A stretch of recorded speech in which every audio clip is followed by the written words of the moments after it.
திருமலா, இப்பத்தாம உன்னுடைய உண்மையான நிலைமை புரியுது.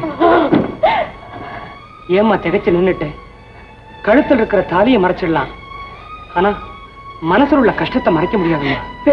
நிர்மலா, உனக்கு கல்யாணம் ஆயிடுச்சுங்கிற விஷயத்தை கூட சொல்லாத அளவுக்கு அப்படி என்னமா நடந்தது? என்கிட்ட சொல்லுமா. உயிரை கொடுத்தாவது உன் கஷ்டத்தை நான் தீர்த்து வைக்கிறேன். உன்னால முடியாது வேணும்.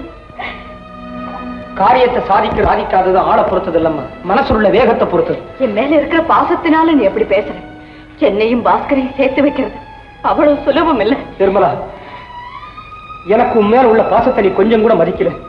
அப்படி மதிக்கிறதா இருந்திருந்தா இவ்வளவு பெரிய கஷ்டத்தை இது நாள் வரைக்கும் என்கிட்ட சொல்லாம இருந்திருப்பியா? அதே சரி, நான் என்ன உன் கூட பிறந்த சகோதரனா? அதனாலதான் உனக்கு என் மேல நம்பிக்கை இல்லை. வேணும், அப்படியெல்லாம் சொல்லாதே. உங்ககிட்ட சொல்லாம நான் வேற யாருகிட்ட சொல்ல போறேன்? பாஸ்கரோட வந்திருக்கிறது அவங்க அப்பா இல்ல, லிங்கம். பாஸ்கருக்கு தெரிஞ்சவர். பாஸ்கரை மிரட்டி கிரிஜாவை கல்யாணம் செஞ்சுக்க ஏற்பாடு செஞ்சிருக்காரு. இந்த கல்யாணத்தினால நாகலிங்கத்துக்கு என்ன லாபம்? உங்க அப்பா இந்த கல்யாணத்துக்கு தரப்போற பணம் தான். பணத்தை எதிர்பார்த்து தான் என்ன கல்யாணம் செஞ்சு வச்சாரு. அந்த திட்டம் தோல்வி அடைஞ்சதும் இதுக்கு ஏற்பாடு செஞ்சிருக்காரு. இதுக்கெல்லாம் பாஸ்கர் எதுக்காக சம்மதிக்கணும்? நாகலிங்கம் என்ன சொன்னாலும் அவர் சம்மதிச்சுதான் ஆகணும், வேற வழி இல்லை. பாஸ்கர் ஆத்திரத்துல யாரையோ கொலை செஞ்சிட்டாரா? கொலையா? பாஸ்கர் கொலைகாரனா? ஐயோ, அப்படி சொல்லாத வேணும். அவர் சுய நினைவோடு அந்த கொலை செய்யல. தூக்கத்துல நடக்கிற வியாதி இருந்தப்போ செஞ்சிருக்காரு. தானே செஞ்சுதா ஒரு லெட்டர் வேற எழுதி நாகலிங்கத்திட்ட கொடுத்திருக்காரு. நிர்மலா, இந்த கொலை அவர் வேணும்னு செய்யலையே, அவர் அறியாமத்தானே செஞ்சிருக்காரு. இந்த உண்மையை நம்ம ஏன் உடனே போலீஸுக்கு சொல்லக்கூடாது? பாஸ்கர் சொல்றதை யார் நம்புவாங்க? சட்டம் மனுஷனை நம்புறது இல்லையே வேணும், சந்தர்ப்பங்களை மட்டும்தானே நம்புது. நாகலிங்கத்துக்கிட்ட இருக்கிற லெட்டர் போலீஸுக்கு கிடைச்சா பாஸ்கருக்கு தூக்கு தண்டனை தான் கிடைக்கும். நிர்மலா, பாஸ்கருடைய ஆத்திரத்துக்கு பலியானது யாருமா? நம்ம வாசுவோட அப்பா சிதம்பரம். வாசுவோட அப்பாவா? பாஸ்கரை பத்தி சிதம்பரம் பத்திரிகையில தப்பா எழுதியிருக்காரு. அதுக்காக ஒரு மிரட்டி இருக்காரு. அதுக்கப்புறம் தான் இதெல்லாம் நடந்திருக்கு.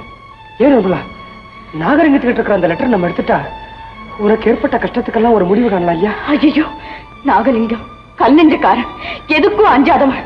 அவங்கிட்ட இருந்து அந்த லெட்டர் எடுக்கிறது நடக்கக்கூடிய காரியம் இல்லை. முயற்சி பண்ணி பார்க்கலாமே. அந்த மாதிரி முயற்சி பண்றதா தெரிஞ்சா பாஸ்கருக்கு தான் ஆபத்து. வேணும், பாஸ்கருக்கும் கிரிஜாவுக்கும் கல்யாணம் நடக்கட்டும். அதுக்கப்புறம் நான் எங்கேயாவது போயிடு. என்னால உன் தங்கையினுடைய வாழ்வுக்கு எந்த ஆபத்தும் வரக்கூடாது. நிர்மலா, ஏன் வேணும் அழற? நிர்மலா, கொஞ்ச நாளாவே நீ ஒரு மாதிரியா இருக்கங்கிறத நான் கவனிச்சுட்டு தாமா வர்றேன் இல்லையா? என்கிட்ட கூட மறைக்கிற அளவுக்கு உனக்கு என்ன அப்படி கஷ்டம்னு நினைச்சுக்கிட்டு நான் ஒரு நாள் தூங்கிட்டு இருந்தேன்.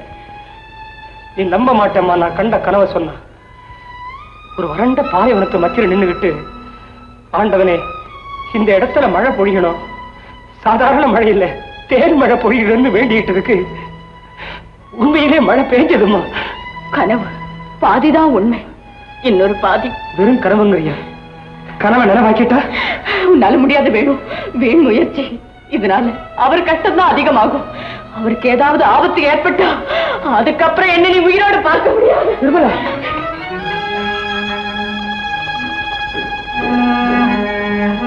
பாஸ்கருக்கு ஒரு ஆபத்து ஏற்படக்கூடாது. அதே சமயத்துல நாகலிங்கத்துக்கிட்ட இருக்கிற லெட்டர் நம்ம கிட்ட கிடைக்கணும். வாசு கரெக்ட். முதல்ல தந்தி கொடுத்து அவரை வரவழைக்கணும்.